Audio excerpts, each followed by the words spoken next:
Look, I get it. Deciding which rail pass to buy for trips around Osaka and Kyoto can be harder than choosing between Pocky, Toppo and Sakura Kit Kats, but I'm here to make everything super simple, and this is going to mean you won't waste days and days on research, blow cash on tickets you shouldn't buy, and hopefully save yourself enough money for you to upgrade that cramped capsule into a plushy hotel room. So let's say you've come down from Tokyo on the Shinkansen for 1 or 2 days and you're only touring one city like just Osaka or just Kyoto. Well, this one is brain dead simple. As long as you're making at least 3 or 4 hops between attractions in the city, get one of the bus and subway combination passes and use it like it's going out of fashion. This won't be enough to get you everywhere though.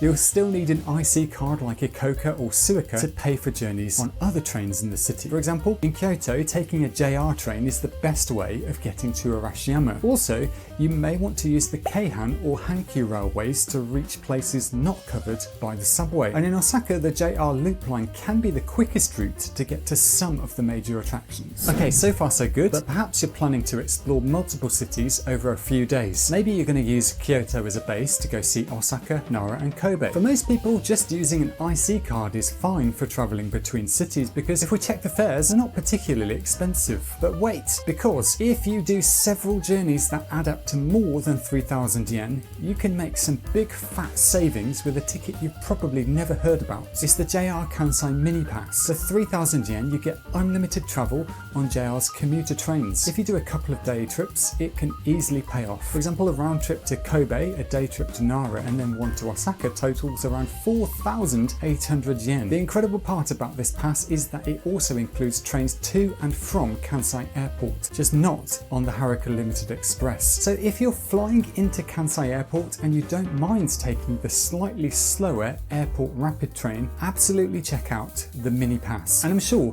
there are people screaming at this point, hey Andrew, isn't using private railways with something like the Kansai Railway Pass cheaper? Well, it's true that JR is usually more expensive. That's for a good reason. Their trains are generally faster than the opposition. So we're covered for short distance hops, but what if you're blessed with exceptionally good taste and you're in the market for a couple of day trips to more distant hidden gems? Maybe you want to check out the ninja town of Iga Ueno, or you're hankering after some mega castle action at Himeji or Takeda. Despite being further away, JR's commuter trains will whisk you to these spots relatively quickly, meaning the Kansai Area Pass is a great choice for you. The coverage area is much bigger than the Mini Pass, and yes, you can only use JR's commuter trains again, but there are 2 major exceptions here. You get to ride the Haruka Limited Express running between Osaka, Kyoto and Kansai Airport, and you also get a 1-day pass for the Kyoto subway, a 1-day pass for part of the Hankyu Railway, and a 1-day pass for part of the Keihan Railway. So getting this sets you up with everything you need for a couple of days. This pass comes in 1, 2, 3 or 4-day flavours, and as long as you use the Haruka Airport Limited Express or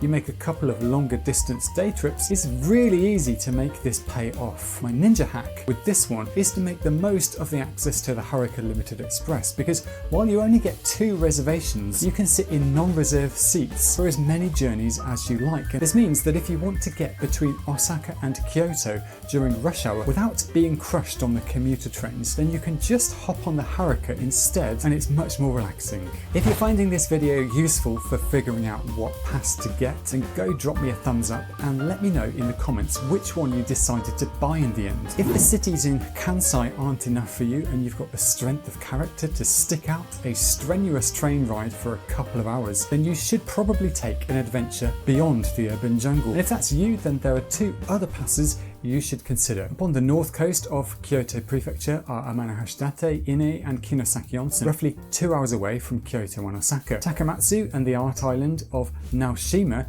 are also just 2.5 hours away, and Nachi Falls is only 4 hours of amazing coastline away from Osaka. For all these spots and really loads and loads more, you should be checking into the JR Kansai Wide Area Pass, because it's really easy to make that one pay off with only one of the day trips I just mentioned. But if there's only one place you want to see after Kyoto and Osaka, and that's Hiroshima, then you'll almost certainly want the JR Kansai Hiroshima Pass. A standard ticket on the Shinkansen from Osaka will set you back about 22,000 yen return, but the pass costs only 17,000 yen and it runs for 5 days, so it's a monumental steal. You could stay in Osaka and visit Hiroshima every day for 5 days if you really wanted to, and you'd save an absolute fortune. But combine just one trip to Hiroshima with one or two of the more distant destinations in Kansai and you're still going to be laughing in the face of everyone who thought using Smart EX was the way to go, because yes, using Smart EX to buy your tickets might be the worst choice possible, so check out